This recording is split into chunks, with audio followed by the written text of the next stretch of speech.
आज मैं जिस क्रांति की बात कर रहा हूँ वो 1857 की क्रांति है, जिसमें 3 लाख से भी अधिक लोग शहीद हो गए थे और लाखों लोग घायल हुए थे। तो क्या उनकी शहादत बेकार थी और न जाने कितने ही लोग हंसते हंसते हुए अपने देश के लिए, अपनी इस मातृभूमि के लिए फांसी के फंदे पर चढ़ गए। कितने ही लोगों ने अपना पूरा जीवन सलाखों के पीछे काटा और न जाने कितने ही लोगों ने काला पानी की सजा भुगती थी। आपको यह जानकर आश्चर्य होगा कि आजादी की ये लड़ाई 1857 से प्रारंभ नहीं हुई थी, बल्कि ये तो सिकंदर के समय से चलती हुई आ रही है। पहला क्रांतिकारी जिसने आजादी के लिए लड़ाई लड़ी और जीती भी, वो है पुरु। पुरु ही वो महापुरुष है जिसने पहली बार स्वतंत्रता के लिए शुरुआत की। फिर भी हमारा दुर्भाग्य यह है कि हमें यह पढ़ाया जाता है कि सिकंदर महान था। आप ये जानकर हैरान रह जाएंगे कि सिकंदर को तो उसका देश भी उसे कोई मान सम्मान नहीं देता है। अगर पढ़ाना ही है तो पढ़ाइए कि पुरु महान था, तभी पुरु के बारे में, उसके पुरुषार्थ के बारे में, उसकी वीर गाथाओं के बारे में लोगों को पता चलेगा। पुरु से लेकर पृथ्वीराज चौहान, गोगाजी महाराज, शिवाजी महाराज, राणा प्रताप आदि महापुरुषों का जीवन देश को इन गुलामी की कड़ियों से आजाद करवाने का रहा है। अगर इतिहास की बात करें तो ऐसे अनेक ज्ञात और अज्ञात वीर हैं जिन्होंने 1857 की क्रांति में अपनी कुर्बानी दे दी। हमें पढ़ाया जाता है कि 1857 एक क्रांति नहीं है, बल्कि ये तो एक विद्रोह था, एक बगावत थी। लेकिन दोस्तों, ये सच्चाई नहीं है। ये तो अंग्रेजों के द्वारा किया गया एक षड्यंत्र था, जिसमें अंग्रेजों ने जानबूझकर विद्रोह कहा था, ताकि पूरे विश्व में ये बात न फैल जाए कि भारत के वीर सपूतों ने अपनी मातृभूमि को आजाद करवाने के लिए अंग्रेजों को खदेड़ने हेतु संग्राम की शुरुआत कर दी है। इसलिए अंग्रेजों ने इसे सच्चाई को दबाया ताकि उनकी सत्ता पर किसी प्रकार की कोई आंच न आए। अनेक षड्यंत्र करके हमारी शिक्षा पद्धति को बदला गया, हमारे इतिहास के साथ छेड़खानी की गई। इतिहास में लिखा गया कि वेद तो गडरियों के गीत हैं, और जिस सरस्वती नदी के किनारे पर बैठकर वेदों की रचना की गई थी, उस सरस्वती नदी को मानने से ही इनकार किया जा रहा था। और यह भी कहा जा रहा था कि राम तो महज एक काल्पनिक है, कोई राम है ही नहीं। इसलिए राम सेतु को तोड़ने का प्रयास किया ताकि राम की अस्तित्व को मिटाया जा सके। अनेकों बार देश के इतिहास के साथ खिलवाड़ किया गया, उसे तोड़ मरोड़ के पेश किया गया, और इसके अनेक उदाहरण हमें देखने को मिल जाएंगे। 1857 की क्रांति से पहले 1836 में एक अंग्रेज अधिकारी लॉर्ड मैकाले ने अपनी मां को एक पत्र लिखा, जिसमें कहा गया कि 50 साल बाद बंगाल में कोई हिंदू नहीं बचेगा, सबके सब ईसाई बन जाएंगे। जो शिक्षा मैं दे रहा हूं उसका व्यापक प्रभाव फैल रहा है। ये सी बात उसने अपनी मां को एक चिट्ठी में लिखी थी, और दुर्भाग्य से आज भी वही शिक्षा पद्धति चलती जा रही है। लेकिन हमारा सौभाग्य यह है कि आज कहीं ना कहीं हम राष्ट्रीय विचारों से जुड़े हुए हैं, अपनी मातृभूमि से जुड़े हुए हैं, जिससे ये संस्कृति आज तक जीवित है। आज के वर्तमान समय में लोगों को 1857 की क्रांति की सही जानकारी देनी है। 1857 की क्रांति के बारे में हम सबसे पहले यह जानते हैं कि इस क्रांति के क्या कारण थे। 1857 का युद्ध आजादी का युद्ध है, लेकिन कई इतिहासकारों ने इसे एक विद्रोह के रूप में बताया है, जो कि सही नहीं है। यह तो भारत माता को गुलामी की बेड़ियों से आजाद करवाने की एक योजना थी। इनमें पहला है शुरू से लेकर 1947 तक के जितने भी क्रांतिकारी थे, उनमें एक ही भावना थी कि यह देश मेरा है। सब धर्म की भावना और सब देश भक्ति, इन तीन भावनाओं को लेकर क्रांतिकारी इस युद्ध में भाग लेते थे। और दूसरा कारण है कि क्रांतिकारियों में यह भावना थी कि हमारा राज्य होना चाहिए, हमारा स्वराज होना चाहिए। और तीसरा कारण था कि सभी क्रांतिकारियों की एक समान भावना यह थी कि गौ माता की रक्षा होनी चाहिए, देश में गाय की बलि नहीं लगनी चाहिए। और इन्हीं तीन बिंदुओं के ऊपर यह पूरा संग्राम लड़ा गया था। हर एक नागरिक के मन में देशभक्ति की भावनाओं को जगाने के लिए नाना साहब, मौलवी अहमद साहब, तात्या टोपे आदि अनेक क्रांतिकारियों ने लोगों को जगाया कि यदि तुम अपनी मातृभूमि को गुलामी की बेड़ियों से मुक्त कराना चाहते हो तो आगे बढ़ो, फिरंगियों को इस देश से बाहर निकालो। मौलवी अहमद साहब ने लखनऊ की एक सभा में, जिसमें 10,000 लोग थे, कहा, यदि तुम्हें सब देश व सब धर्म की चाह है तो फिरंगी को तलवार की धार पर मौत के घाट उतारो। और इस बात का प्रभाव लोगों में इतना पड़ा कि लखनऊ में 20,000 से ज्यादा लोगों ने अपना बलिदान दिया। उस जमाने में अंग्रेजों ने भारत आने से पहले अन्य कई देशों पर भी आक्रमण किया था। ऑस्ट्रेलिया, अमेरिका जैसे देशों का ईसाईकरण कर दिया था। तलवार के बूते पर उन्होंने वहां सब कुछ परिवर्तित कर दिया था। इन सब के बाद अंग्रेजों ने भारत को अपना नया बाजार माना तथा योजना बनाई कि भारत के एक छोर से लेकर दूसरे छोर तक ईसाई धर्म को फैलाया जा सके। अंग्रेजों की योजना 1850 तक भारत में ईसाई धर्म को पूरे देश में फैलाने की थी। इसके लिए भारत में 260 केंद्र ईसाइयों के बनाए गए। सन 1813 में अंग्रेजों ने एक चार्टर कानून बनाया, जिसमें कहा गया कि देश में राजाओं के द्वारा गोद लेने की प्रथा अवैध है, किंतु अगर वो ईसाई धर्म को अपना ले तो यह मान्य है। कई रीति रिवाजों को बदला गया। कहने का मतलब साफ है कि ईसाई धर्म को ज्यादा से ज्यादा बढ़ाने पर जोर दिया गया। एक कारण इसमें प्लासी का युद्ध भी था। प्लासी का युद्ध 1757 से लेकर अगले 100 साल तक भारत के अंदर सभी राजाओं की रियासतों को हड़पने का काम किया गया।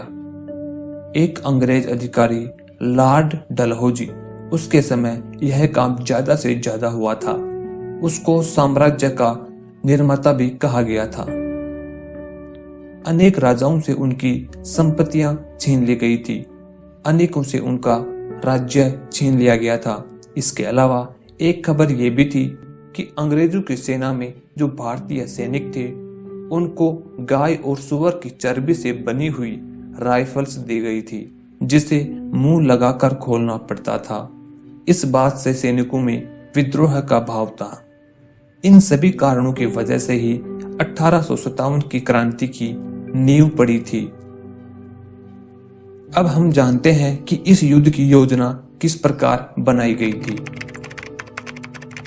सबसे पहले योजना तो रंगोजी बापू और अजीमुल्ला खां ने बनाई थी। जब ये दोनों अपने अपने राज्यों के लिए न्याय मांगने के लिए लंदन गए थे और वहां पर दोनों की मुलाकात हुई थी। अजीमुल्ला खां नाना साहिब पेशवा के परामर्शदाता थे और बहुत ही बुद्धिमान थे और अनेक भाषाओं को जानते थे। जब अजीमुल्ला खां और रंगोजी बापू ने यह योजना लंदन में बैठकर तैयार की थी, तो अजीमुल्ला खां ने रंगोजी बापू को नाना साहब पेशवा की योजना के बारे में बताया था। तो इस प्रकार से बिठूर में भारत के 4 प्रमुख सेनानायकों नाना साहब, तात्या टोपे, रंगोजी बापू और अजीमुल्ला खां ने काफी लंबे समय तक बैठकर ये योजना तैयार कर ली थी। लेकिन उस समय कोई मोबाइल फोन तो था नहीं, इसलिए कमल का फूल और चपाती को संदेश के रूप में एक शहर से दूसरे शहर, एक छावनी से दूसरी छावनी तक भेजे जाते थे। जिस गांव में चपाती जाती वहां के लोग उसे प्रसाद मानकर स्वीकार करते थे और उसमें कुछ और रोटियां जोड़कर आगे के गांव में पहुंचाई जाती। क्रांति की तारीख 31 मई 1857 रखी गई थी क्योंकि इस समय गर्मियों के कारण ज्यादातर अंग्रेज छुट्टियों पर चले जाएंगे और साथ ही साथ ये रविवार का दिन भी है, इसलिए कई अंग्रेज चर्च भी जाएंगे और हमारे पास काफी ज्यादा समय होगा। अनेक प्रकार से लोगों के पास ये संदेश ज्यादा से ज्यादा फैलाया जा रहा था। तीर्थ यात्राओं के द्वारा, सभाओं के द्वारा अनेक सन्यासी, मौलवी व भजन मंडलियां छावनी छावनी व गांव गांव जाती। इसके पीछे एक सोच यह भी थी कि अंग्रेजों की सेना में कुल सैनिक 2,86,000 थे। उनमें 2,38,000 सैनिक तो केवल भारतीय ही थे। अगर उन सैनिकों में देशभक्ति की भावना जाग जाए तो यह लड़ाई और भी आसान हो जाए। सब कुछ ठीक ठाक चल रहा था, लेकिन एक विस्फोट हो गया। तारीख 29 मार्च 1857, जगह है बैरकपुर। 34वीं रेजिमेंट के 1446 नंबर के सैनिक मंगल पांडे ने विद्रोह कर दिया और सैनिकों से कहा, इस तरह हम पर जोर जबरदस्ती नहीं कर सकते। आजादी की पुकार सुनो। अपनी तलवार की धार को इन फिरंगियों की गर्दन पर रेत कर अपनी मातृभूमि को गुलामी से मुक्त करो। उनकी इस बात से सैनिकों में खलबली मच गई और मंगल पांडे ने वहां पर 2 अंग्रेज अधिकारियों को गोली से मार गिराया।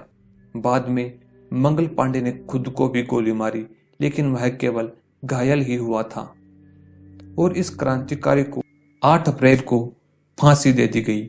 इस प्रकार से 1857 की क्रांति का यह विस्फोट समय से पहले ही हो गया था। यदि यह घटना समय से पहले ना घटती तो हमारा भारत देश 1857 में ही आजाद हो जाता और हमें 1947 तक इंतजार ना करना पड़ता।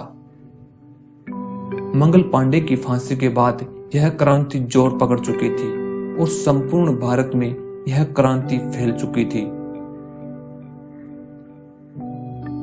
नाना साहब पेशवा ने एक बार तो अपने कानपुर को अंग्रेजों से मुक्त कर लिया था, लेकिन 3-4 महीने बाद ही उन्हें वहां से भागकर कालपी जाना पड़ा।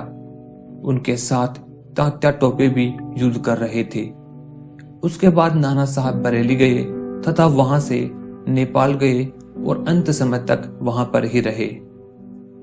इधर झांसी में रानी लक्ष्मीबाई ने भी स्वराज्य का झंडा लहरा दिया था।